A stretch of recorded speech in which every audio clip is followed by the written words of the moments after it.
हाय, मेरा नाम कुलदीप है। आपने मुझे किसी न किसी वीडियो में जो कि क्यूनेट से रिलेटेड होगा उसमें देखा होगा, लेकिन आप ये नहीं जानते कि मैं कौन हूँ, कहाँ से आया हूँ, मेरा क्या बैकग्राउंड है। इन शॉर्ट आपको मेरी कहानी नहीं पता या मेरे साथ क्या हुआ वो आपको नहीं पता। तो मुझे लगता है कि मुझे अपनी कहानी आज आप सबके सामने रखनी चाहिए, जो कि कहीं ना कहीं एक तरीके का एग्ज़ाम्पल बन सकती है कि जिससे आप सीख पाओ कि अच्छा ऐसा भी हो सकता है। कोशिश ये करूँगा कि बहुत कम शब्दों में बता पाऊँ, आपको ये चीज़ समझा पाऊँ कि आपकी ही तरह मैं एक नॉर्मल मिडिल क्लास फैमिली से आता हूँ। मैं शुरुआत करूँगा कि मेरी मुलाकात किस तरीके से हुई, मैं क्या करता था, किस तरीके से इसमें मैं फंसता चला गया। मिडिल क्लास लोग, जिसमें मिडिल में भी बहुत सारी कैटेगरीज़ होती हैं, हमारी ना बचपन से एक ख्वाहिश होती है कि यार हम भी कुछ बड़ा करें, नाम करें। ऐसी ख्वाहिश मेरी भी थी कि मैं भी अपने माँ बाप का नाम रोशन करूँ, कुछ ऐसा करूँ जिससे मतलब समाज में थोड़ा नाम हो, पैसा भी आए। तो दैट्स हाउ मैंने इलाहाबाद में थिएटर करना शुरू किया, अपने आप को इस आर्ट के फॉर्म में सीखने की कोशिश की। एक साल मैंने वहाँ थिएटर किया इलाहाबाद या प्रयागराज में, और उसके बाद मैं दिल्ली आ गया। दिल्ली में भी मैंने यही सोचा कि अभी कुछ दिन थिएटर करूँगा, उसके बाद मैं आगे मुंबई जाने का प्लान था। इस बीच में मेरी मुलाकात खुशी से होती है भारती, जिसको आप जानते हो। हमारी मुलाकात एक थिएटर क्लास में ही हुई। जब हम सेम बैकग्राउंड से होते हैं तो हम कहीं ना कहीं हमारी सोच मिलती है और हम सभी कुछ ना कुछ लाइफ में बड़ा करना चाहते हैं। कुछ ढूंढ रहे थे हम कि यार साथ में कुछ ऐसा कर सकते हैं क्या, क्योंकि क्या कर सकते हैं ऐसा कि जिससे हम साइड बाय साइड कुछ पैसा अर्न कर सकें, जिसमें कि कैब, रेस्टोरेंट और बहुत सारी चीज़ें हमने सोची कि हम करेंगे। और दैट्स हाउ हम चीज़ें देख रहे थे, हम बिज़नेस देख रहे थे कि कोई हम साइड में बिज़नेस कर सकें। और हम साथ में जिम जाया करते थे। हम लोग आपस में दोस्तों में बात करते ही थे कि यार हम ढूंढ रहे हैं कुछ ना कुछ करने के लिए, बातचीत होती थी हमसे।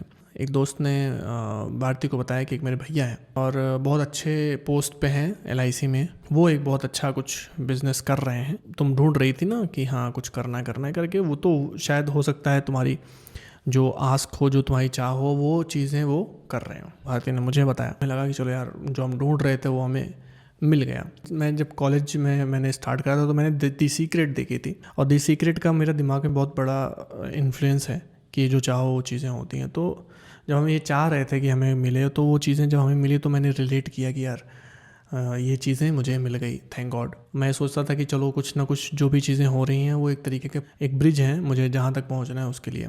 जब चीज़ें शुरू हुई, जब उनसे मुलाकात हुई और उन्होंने जिस तरीके से हमें बताया कि देखो मैं ई-कॉमर्स प्लेटफॉर्म पे काम कर रहा हूँ, बहुत बड़ा प्रोजेक्ट है और अभी तो कुछ नहीं है, कुछ आएगा इन केस तो मैं तुम्हें बताऊँगा, ऐसा करके हमको ये चीज़ें बताई गई। जैसा कि आप सभी जानते हो कि ये क्या है, ये बेसिकली एक इन्फ़ो है, और इन्फ़ो के ट्रैप में हम आ गए। हम क्यूरियस थे, हमें करना था। तो हमने क्या किया कि हमने और उनसे बात करनी शुरू करी कि यार बताइए क्या है, कुछ आएगा तो बताइएगा। तो बीच में उनका एक दिन कॉल आता है कि बात हुई थी हमारी, तो तुम पूछ रहे थे कि कुछ हो तो बताऊं। तो दैट्स हाउ हमें इनवाइट दिया गया और हम पहुँचे वहाँ। और हमारा जनपथ में एक CCD है, CCD स्क्वायर, तो वहाँ पे हमारा प्लान हुआ। तो एक कोई डॉक्टर थे, उन्होंने प्लान लिया हमारा। प्लान देखते देखते एक चीज़ मुझे समझ में आ गई थी कि ये नेटवर्किंग है, इसमें जोड़ना होगा। और जो सारे सवालों के जवाब होते हैं ना कि अच्छा ये कैलकुलेशन है, ये चीज़ें हैं, वो चीज़ें हैं, तो अच्छे से देख रहा था कि ये एक्चुअली क्या काम करती है, किस तरीके से काम करती है। एक फंडा मेरा बहुत क्लियर था पहले से ही, जब मैं दिल्ली आया था उसके पहले से ही, यार नेटवर्क मार्केटिंग नहीं करनी है।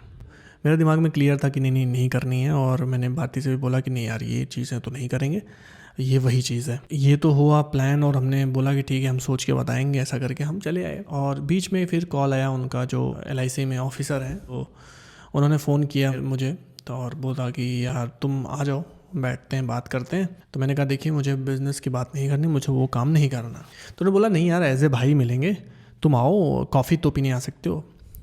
तो मुझे देखो, मैं मतलब ज़्यादा मुझे भरोसा तो नहीं था, बट मैं फिर भी गया, कॉफ़ी बनाई, कॉफ़ी पिलाई। के बाद उन्होंने बोला कि क्या तुम अभी जो कर रहे हो कब तक करोगे, तो तुम अपने माँ बाप के लिए कर पाओगे, आगे क्या संभावना लग रही है।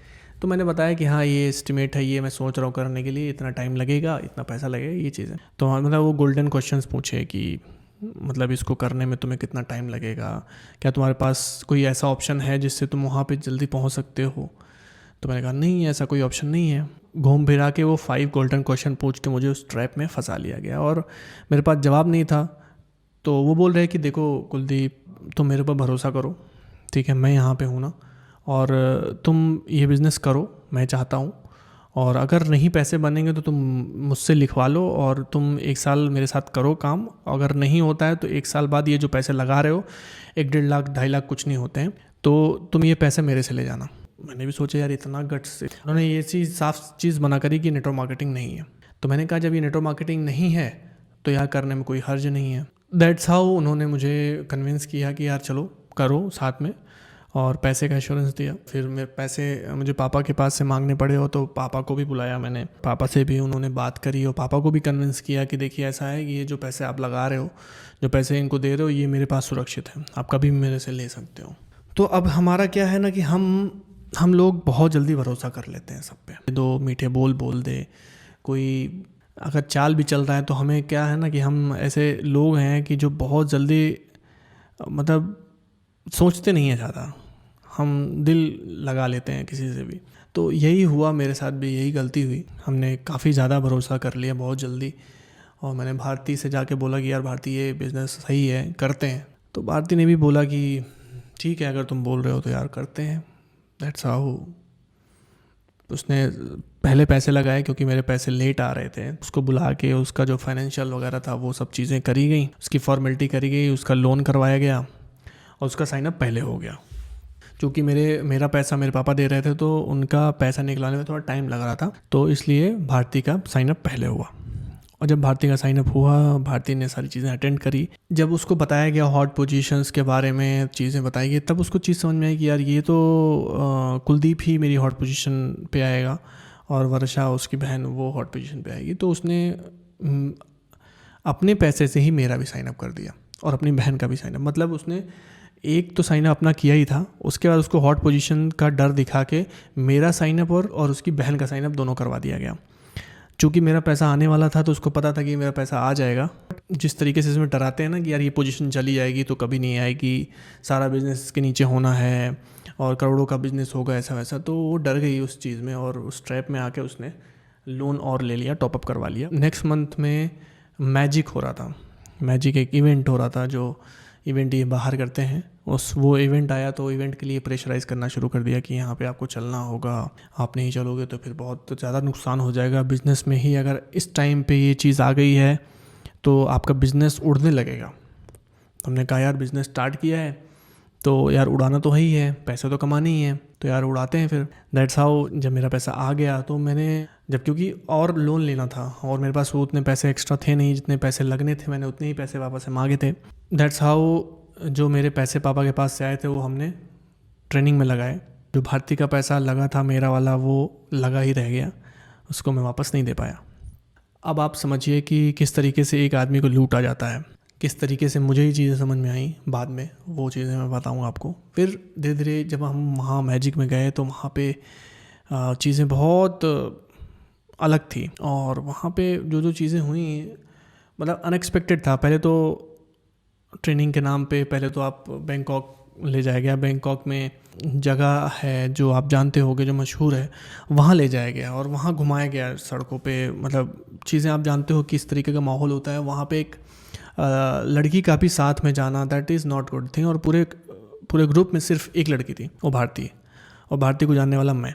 फिर नेक्स्ट डे ट्रेनिंग स्टार्ट हुई तो जो मैंने देखा उनका व्यवहार, जो उनका रवैया था उन लोगों का, जो लोग थे वहाँ पे, वो ठीक नहीं था। हमें लगता था कि ये भगवान है, जिस तरीके से ट्रेनिंग बताया जाता था कि इन पे भरोसा करो, ये अपलाइन है, तो हमें हमारे हिसाब से तो यही होता था कि यार नहीं यार ये अच्छे लोग हैं, ये गलत नहीं करेंगे। बट कुछ चीज़ें ऐसी हुई उस जगह पे मैंने चीज़ें सुनी समझी तो मुझे झटका तो बहुत लगा कि यार ये आदमी कैसे कर सकता है। बट वही डायलॉग घिसा पीटा कि यार एक आदमी के गलत होने से पूरा यूनिट नहीं गलत होता। तो खैर उस टाइम पे हमारे दिमाग में ये चीज़ें तो डाली जा रही थी क्योंकि वीडियोस तो हम देख ही रहे थे, तो वीडियोस के ख़िलाफ़ ये यही बोलते थे कि ये नहीं कर पाए, देखो ये फेलियर लोग हैं, इनका मत सुनो। तो दैट्स हाउ चीज़ें हमने सुननी बंद कर दी। वरना हम लोग भी स्टार्टिंग में ये लगता था कि यार अगर ये लोग वीडियो बनाना बंद कर दें तो ये बिज़नेस तो उड़ जाएगा, क्योंकि इस बिज़नेस में सिर्फ 2 लोग चाहिए। जब हम ट्रेनिंग में गए तो ट्रेनिंग में जो है वहाँ ड्रीम दिखाया गया, ड्रीम सेशन हुआ, वहाँ पे सब रोए, मैं भी रोया। तो चूँकि मैं पहले से ही मैजिक में बिलीव करता था, तो मुझे ये पता था कि हाँ ड्रीम्स लिखने चाहिए, बट रोना इमोशनल वो चीज़ मेरे साथ पहली बार हुई थी, और जो कि मेरे लिए इतना पर्सनल चीज़ थी, जो कि आंसू बहाना किसी के सामने, क्योंकि मैं कभी किसी के सामने रोता नहीं हूँ, किसी के सामने दुखड़ा नहीं गाता हूँ कि यार मैं लाइफ में फ़र्स्ट टाइम मैं किसी के सामने, बहुत लोगों के सामने रो रहा था और सारे ही रो रहे थे। और उस बीच में मैं क्या देखता हूँ कि कुछ जो अप्लायंस थे वो ये बात कर रहे थे कि देखो तुमने ड्रीम देख लिया है और अब करना क्या है, करना है आपको यहाँ से कॉल, अपने जान पहचान वाले लोगों को, अपने हॉट पोजीशंस में जिसको आप देना चाहते हो उनको फ़ोन करना है, क्योंकि बिज़नेस ऐसे ही होगा और ऐसे ही होता है लोगों से ही, और हर बिज़नेस जो है बिना लोगों के नहीं होता है। तो आप उनको अपने नेटवर्क में लाओ जिनका भला चाहते हो आप। दैट्स हाउ मैंने अपने दोस्त आदित्य को कॉल किया, और पहले तो उसने मना कर दिया, तो मैं काफ़ी हर्ट हुआ कि यार ये मेरा दोस्त जिसके लिए मैंने बहुत सारे मतलब रिस्क लिए हैं लाइफ में, पैसे लगाए हैं, जो बिज़नेस वो करना चाहता था उसमें मैंने भी पैसे लगाए, और अब लाइफ में मैं पहली बार कुछ ऐसा कर रहा हूँ तो ये मेरे साथ नहीं खड़ा है। तो खैर उस समय तो ये बोला गया कि देखो ये तुम्हारे रियल फ्रेंड्स नहीं हैं। तो मैं यही सोचता था कि यार ये तो कोई दोस्ती नहीं है यार, कि अगर मान लो मैं ख़राब काम कर रहा हूँ तो वही कर लो ना, क्या प्रॉब्लम है, क्या पता सक्सेसफुल हो जाए। फिर कुछ महीने जब बीतते गए तो बहरहाल तब तक चीज़ें इस तरीके से समझा दी गई थी, बता दी गई थी कि ये बिज़नेस में नेम लिस्ट बनानी पड़ेगी आपको, ड्रीम लिस्ट बनानी पड़ेगी, पहले ड्रीम लिस्ट बनाओ, फिर नेम लिस्ट बनाओ, फिर उनको कॉल करो, इन्फो इनवाइट और प्लान दिखाओ।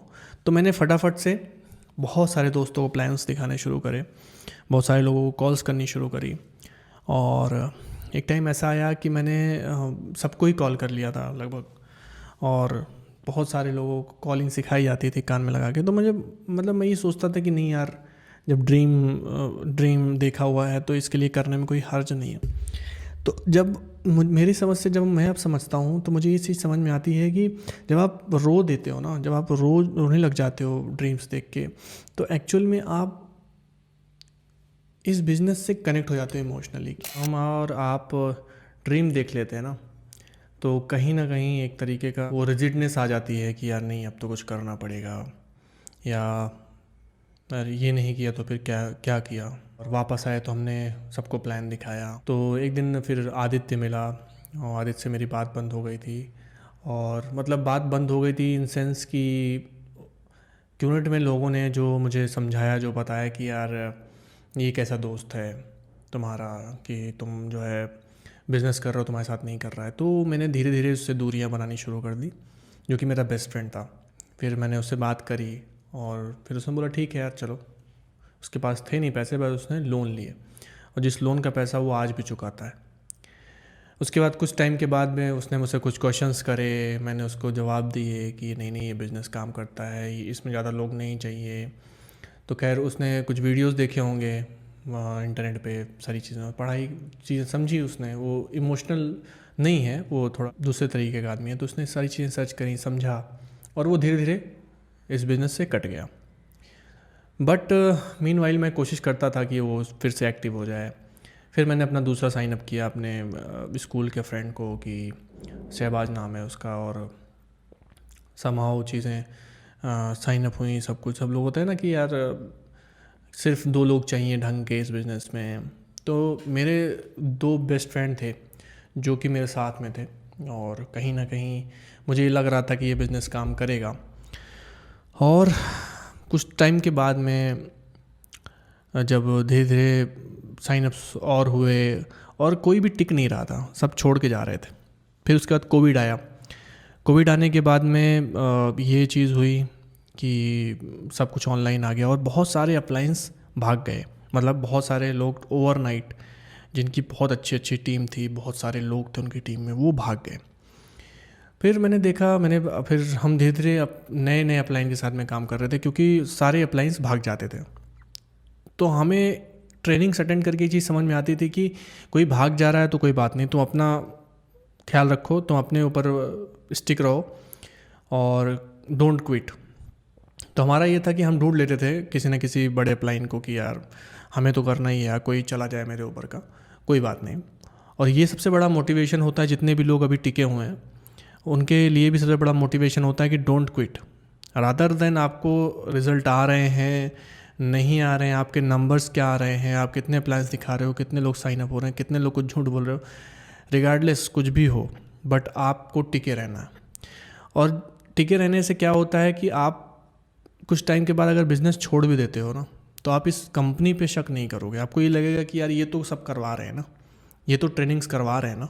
और वो ट्रेनिंग नहीं है, वो सिर्फ और सिर्फ फील गुड वाला फैक्टर है, मोटिवेशन वाला फैक्टर है, जिससे आपको लगता है कि बिज़नेस तो अच्छा है, मैं नहीं कर पाया। तो समहाउ चीज़ें आगे बढ़ी। उसके बाद एक बड़े अपलाइन के साथ में काम करने लगे हम, और कोविड के दौरान जिस तरीके से सब चीज़ें ऑनलाइन आई, तो हमने ऑनलाइन प्लान कराने शुरू किए। फिर मैंने कुछ और अपने दोस्तों को साइन अप किया, भरोसा दे के कि यार मैं हूँ तुम्हारे साथ और टेंशन मत लो, ये पैसा तुम मेरे ऊपर लगा रहे हो, मेरे भरोसे लगा रहे हो। तो इतना फेथ एंड बिलीफ हाई था कि जो भी किसी को भी मैं प्लान दिखाता था या हम प्लान दिखाते, तो हमें लगता था कि यार भरोसा ही सब कुछ है इस बिज़नेस पे, और मेरे भरोसे कोई आ रहा तो मैं तो छोड़ के नहीं जाऊँगा, भले सामने वाला चला जाए। तो इसी तरीके से लोग आते रहे, लोग भरोसा देते रहे, चले जाते रहे। फिर कोविड के बाद से ही हमारी टीम थोड़ा बढ़नी शुरू हुई। हमारे पैसे नहीं बन रहे थे, हमारे ज़्यादा साइनअप्स नहीं हो रहे थे, लेकिन और लोगों की टीम में पैसे बन रहे थे। बट एक चीज़ का जो हमें बार बार बोला जाता था, जो ग्रैंड अपलाइन जिनके साथ हम काम कर रहे थे, तो हमें ये लगता था कि यार कोई बात नहीं, बहुत सारे अपलाइंस के साथ हमने काम किया, उनका कल्चर नहीं सही है, नहीं रहा होगा, सही आदमी नहीं रहे होंगे, कोई बात नहीं, इनका तो अच्छा होगा ना। तो 2-3 चीज़ें भारती ने भी फेस करी। पहली चीज़ कि हमने किसी डाउनलाइन के कहने पे पैसा ई कार्ड्स ले लिए। उसने बोला कि यार हो जाएगा, साइन अप हो जाएगा, पैसे आ जाएंगे। तो उसके हाफ़ पेमेंट आए थे और हाफ़ पेमेंट हमने अपने क्रेडिबिलिटी पे उठाया कि हाँ ठीक है, हम पे कर देंगे। बट वो उसी ग्रैंड अपलाइन जो बहुत ज़्यादा हमारा चहेता बनता था, जो हमारा हमारा बहुत ज़्यादा ख्याल रखता था, उसी अपलाइन ने हमें बाद में ये थ्रेट किया। उसी अपलाइन ने भारती को थ्रेट किया कि तुम्हें पैसे देने पड़ेंगे, चाहे तुम्हें उसके लिए गाड़ी बेचनी पड़े, कुछ भी करना पड़े, तुम्हें पैसे देने पड़ेंगे। फिर एक तो वो थ्रेट आया, फिर धीरे धीरे पैसे बहुत लोगों के अटक रहे थे, बहुत लोगों के पैसे। तो हमने ये चीज़ रियलाइज़ करी कि कहीं ना कहीं फिर हम पैसे नहीं बना रहे थे। तो हमें क्लाइंट ने बोला कि यार तुम लोग साइन अप नहीं करोगे तो टीम में कैसे पता चलेगा कि तुम सीनियर हो। तो हमें बोला गया भाई आप साइन अप करो। तो एक तो हमारी सारी लिमिट मीनवाइल ख़त्म हो चुकी थी, जितने भी हमारे हॉट पोजीशंस थे, जो हमने हॉट पोजीशंस दे रखी थी, तो वो सारी चीज़ तो ख़त्म हो गई थी। मैंने अपने जीजा जी को भी साइन अप कर लिया, बहनों को साइन अप कर लिया, मम्मी पापा को भी साइन अप कर लिया, भारती ने भी सबको साइन अप कर लिया। तो अब लोन की भी लिमिट ओवर हो चुकी थी और लोगों की भी ओवर हो चुकी थी। तो ये चीज़ समझ में आई कि यार हमारे जानने वाले के अलावा मुझे नहीं लगता कोई करने वाला है। और कहीं ना कहीं जो हमारे जानने वाले नहीं भी हैं, उनको हम प्लान दिखा के वो साइन अप भरोसा नहीं दे सकते उनको, क्योंकि हम इतना अर्न नहीं कर रहे हैं कि कोई हमारे सामने वाला देख के आँख बंद करके आ जाएगा। सबको पता चलेगा एक टाइम के बाद। तो हम एक दिन बैठे और हमारी बात हुई क्या करना है करके। तो अपलाइन ने बोला कि तुम लोग क्या बोलते हो, अपने प्लान में क्या बोलते हो। तो हमने बताया कि देखो हम झूठ नहीं बोलते हैं। हमसे कोई पूछता है कंपनी का नाम बताओ तो हम कंपनी का नाम बता देते हैं। तो चूँकि वो मना कर रहा था कि नहीं आपको कंपनी का नाम नहीं बताना है, तो हमने पूछा कि क्यों नहीं बताना है सर, सच तो बोलना ही चाहिए, और जिसको आना है वो आएगा, नहीं आना होगा तो नहीं आएगा। धीरे धीरे ये चीज़ समझ में आने लगी कि यार ये कुछ ना कुछ गलत है जो उन्होंने बोला कि अगर आप ये चीज़ें नहीं करेक्ट करोगे तो ये बिज़नेस नहीं चलेगा आपसे। और या तो आप चीज़ें फॉलो करो या तो आप छोड़ दो, क्योंकि आपको री इन्वेंट नहीं करना है, व्हील को री इन्वेंट नहीं करना है, और आपको कोई भी नया तरीका नहीं अपनाना है। जो चलता हुआ आया है, जो लोगों ने कर लिया है, उसी को फॉलो करो। मतलब कि अगर वो झूठ बोलते आए हैं तो आपको भी झूठ बोलना पड़ेगा, वरना ये चीज़ें काम नहीं करेंगी।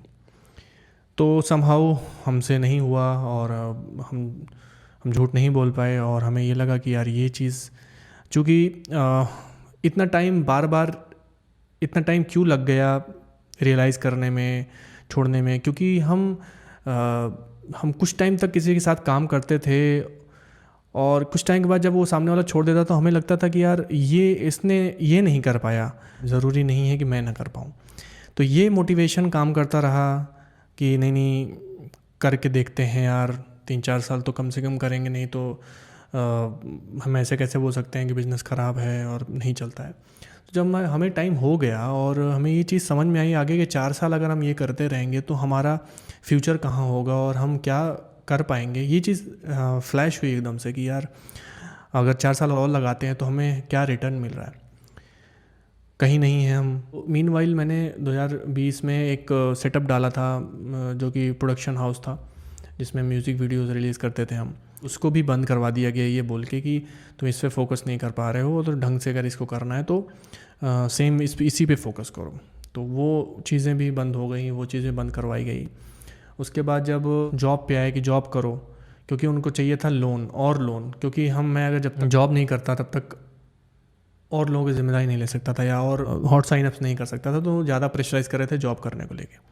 खैर जॉब लकीली अच्छी मिली और आगे चीज़ें बढ़ी, तो चीज़ें मुझे भी समझ में आई कि जॉब क्यों करनी चाहिए, क्यों ज़रूरत होती है जॉब करने की, और क्या रियलाइजेशंस होते हैं कि आप जब 1 महीने किसी चीज़ पे काम करते हो तो आप उसका रिटर्न मांगते हो, ये आपको मिलता है। लेकिन यहाँ पे क्या है कि कोई रिटर्न की उम्मीद नहीं है। आप महीने भर काम करते हो, साल भर आप काम करते हो, कोई रिटर्न की या कोई इनकम की गारंटी नहीं है। बट इसमें क्या है, किस चीज़ की गारंटी है, मोटिवेशन की गारंटी है, पंप अप की गारंटी है, ब्रेन वॉश की गारंटी है। तो जब आप ये चीज़ें आपके साथ हो जाती हैं तो हम लोग एक तरीके से इमोशनल आदमी हैं, जहाँ रेशनल ज़्यादा नहीं सोचते हैं। हमें लगता है कि यार नहीं, मैं नहीं करूँगा तो कौन करेगा टाइप में, और यहीं हम चूक जाते हैं। और मोस्ट ऑफ लोग जो इस स्कैम में फंसे हैं वो भी कहीं ना कहीं इमोशनली ब्रेन वॉश हुए हैं इस बिज़नेस में। जितने लोगों ने भी इसमें एक दिन का भी टाइम वेस्ट किया है, सबको आई थिंक ये रिलेट कर रहे होगे कि इसको आगे परसू करने के पीछे कहीं ना कहीं इमोशनल तरीका था। पैसे को लेके कोई ज़्यादा, जो भी पैसे को लेके आगे बढ़ता है वो फिर इस लेवल पे खेलने के लिए तैयार हो जाता है कि यार कुछ भी करना हो मुझे, मैं बेवकूफ़ बनाऊँगा किसी को भी और मैं करूँगा इसको। एक दिन भारती के साथ में बैठा हुआ था, भारती ने बोला कि देखो यार इससे क्या हो रहा है ना, एक आउटकम क्या हो रहा है, जो बात हमने बिज़नेस के पहले करी थी बैठ के कि यार कुछ करना है, उसी तरीके से हम बैठे, हमने बात करी कि यार यहाँ से हम क्या देख रहे हैं आगे। तो हमने देखा कि यार यहाँ से हम कुछ भी, हमें नहीं समझ में आ रहा है कि आगे होने वाला है या आने वाला है। तो भारती ने बोला कि यार मैं तो इसको कंटिन्यू नहीं कर पाऊँगी, और मुझे नहीं लगता कि जिस हिसाब से हम इसमें इनपुट दे रहे हैं और आने वाले टाइम में आउटपुट मिलेगा, क्योंकि हम अपना hard and money, time, effort, emotion सब कुछ दे रहे हैं, उसके बाद हमें क्या मिल रहा है और आने वाले टाइम में क्या मिलने वाला है। तो वो हमने सोचा, और कहीं ना कहीं मैंने कहा नहीं यार, मैं थोड़ा समझाने की कोशिश करूँगा उन लोगों को कि जितने लोगों को मैं लेकर आया हूँ उतने लोगों को कम से कम समझा सकूं कि ये बिज़नेस का आउटकम क्या हो सकता है, कि मैं एकदम से नहीं छोड़ सकता। तो मैं कुछ दिन बाद मैंने बिज़नेस को छोड़ा, और सबसे मैंने मन बात करी जो मेरी टीम में थे कि यार ये क्या है और कहाँ तक जा पाएगा, और जो लोग बोलते हैं कितना हद तक सही है। सबसे मैंने एक करके बात करी। अपनी टीम मेंबर्स थे, बहुत लोग उसमें एक्टिव हैं और बहुत लोग नहीं एक्टिव हैं। तो मेरी कोशिश यही थी कि अगर मैंने किसी को अपने भरोसे पे लेकर आया हूँ तो मैं उसको सच्चाई बताऊँ, और क्या हो सकता है, बेस्ट पॉसिबल चीज़ें क्या हो सकती हैं, उस आउटकम पे हमने बात करी। कुछ लोगों को समझ में आई, कुछ लोगों को नहीं समझ में आई। कुछ लोगों को समझ में आई, they are doing good in life, और जो लोगों को नहीं समझ में आई वो आज भी स्ट्रगल कर रहे हैं, वो आज भी लोन पे अपना बिज़नेस को शो ऑफ करने में लगे हुए हैं, जस्ट ये दिखाने के लिए कि नहीं तुम लोगों ने छोड़ दिया तो कोई बात नहीं, हम तो हैं, हम तो करेंगे, जो कि स्टार्टिंग में हमने गलती करी थी। तो मुझे पता है कि इसमें आउटकम क्या होता है। अब मैं खुश हूँ कि मैं जॉब कर रहा हूँ और जॉब से जो भी अर्निंग होती है, मुझे इतना तो पता है कि मैं जितना काम कर रहा हूँ, जिस चीज़ का कैपेबल हूँ मैं, वो मुझे मिल रहा है। और मैं साइड बाय साइड अपना जो पैशन है उसको भी फॉलो कर रहा हूँ, उसमें भी टाइम दे रहा हूँ। जो मेरा एंटरटेनमेंट फील्ड का इंडस्ट्री है उसमें भी मैं एक्टिवली काम कर रहा हूँ, सीख रहा हूँ। और ये चीज़ें मैंने बंद कर दी थी, क्योंकि ये आर्ट फील्ड ऐसी है जिसमें आपको लगातार काम करना पड़ता है, सीखना पड़ता है। तो वो मेरे लिए फिर से रीसेट हो गया था, वो चीज़ें फिर से स्टार्ट करनी पड़ी। और मीनवाइल जॉब भी कर रहा हूँ, उसके साथ साथ ये चीज़ें मैं कर रहा हूँ और कोशिश कर रहा हूँ रिट्राइव करने की चीज़ों को। और मुझे थोड़ा सुकून रहता है कि यार चलो मैं कुछ ना कुछ तो यार अपने पैशन के लिए कर रहा हूँ। और यही है, बाकी मैं यही बोलूँगा आप सभी से, अगर मेरी कहानी से आपको सीखना है ना, तो यही सीखो कि आपको आंख बंद करके किसी पे भरोसा नहीं करना है। आपको इतने मीठे तरीके से फंसाया जाएगा किसी चीज़ में। अगर कोई मीठा बन रहा है आपके सामने, बहुत ज़्यादा शुगर कोटेड है और आपसे बहुत अच्छी अच्छी बातें कर रहा है, समझ लो कि कहीं ना कहीं कुछ ना कुछ फिशी सा है। क्योंकि ये टाइम वो नहीं है जहाँ पे हम अफोर्ड कर सकते हैं इन चीज़ों को कि कोई हमसे चीट करे। और कोशिश करें कि शॉर्टकट ना अपनाएं।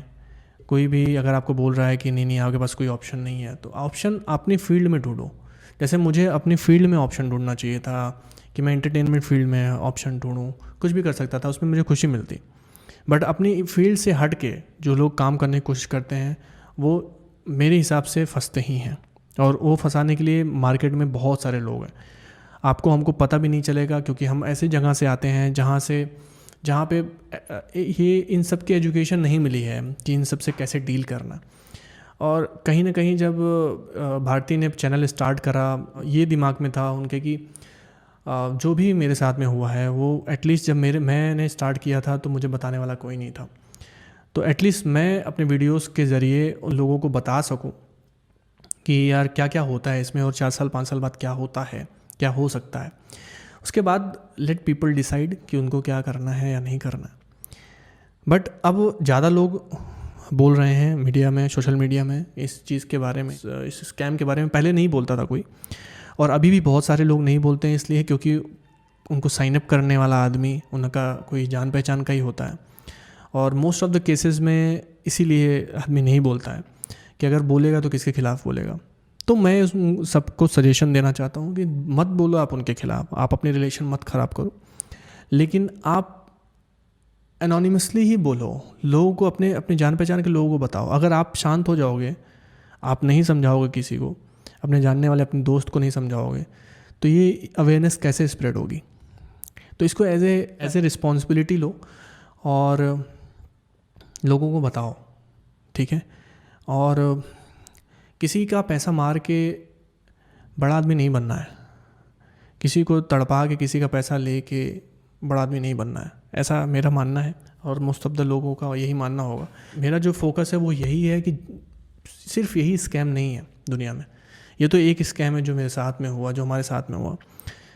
ऐसे बहुत सारे केसेस हैं, ऐसे बहुत सारे स्कैम्स हैं जो हमारे चारों तरफ हैं और डेली हो रहा है लोगों के साथ में। बहुत सारे विक्टिम्स हैं और बहुत बड़े बड़े लेवल पे हो रहे हैं। तो मेरा यही मकसद है कि मैं कोशिश करूं कि जितने भी जो भी स्कैम्स मैं कवर कर पाऊँ, लोगों को अवेयर कर पाऊँ, बता पाऊँ कि ये कैसे होता है, ये कैसे होता है। बस मैं वही कोशिश कर रहा हूँ बहुत आसान भाषा में कि लोग समझ पाएँ, रिलेट कर पाएँ। बस यही फोकस है। और तो ये मेरी कहानी थी। आई होप कि आपको पसंद आई होगी, आपको कुछ समझ में आया होगा इस कहानी से, क्योंकि मैं आप ही लोगों के बीच में से हूँ। और मुझे लगता है कि आपने जितना भी प्यार दिया है, जितना सपोर्ट किया है इस जर्नी में, आगे भी करते रहोगे। और मैं कोशिश करूँगा कि आने वाले टाइम में चीज़ों को और कंटेंट दूँ, अच्छा वीडियोस दूँ, जिससे आपके लाइफ में कोई ऐसी आने वाली चीज़ें हों, आने वाले स्कैम हो, उससे आप प्री अवेयर रहो। क्योंकि ऐसे स्कैम्स से prevention is better than cure, ये ध्यान रखना। क्योंकि आपके साथ में हो जाएगा तो उसका कोई इलाज नहीं है, आपके साथ हो जाएगा तो कोई फ़ायदा नहीं है। बात है कि अगर आपके साथ में होने वाला है, अगर आपको कोई चीज़ पता है तो आप उससे बच जाओ। Thank you so much. I hope आपको पसंद आया होगा वीडियो। और ऐसे ही वीडियोस के लिए हमारे चैनल को आप सब्सक्राइब कर सकते हो, लाइक कर सकते हो, कमेंट कर सकते हो कि आपको किस टॉपिक पे वीडियो चाहिए। मिलते हैं नेक्स्ट वीडियो में। जय हिंद।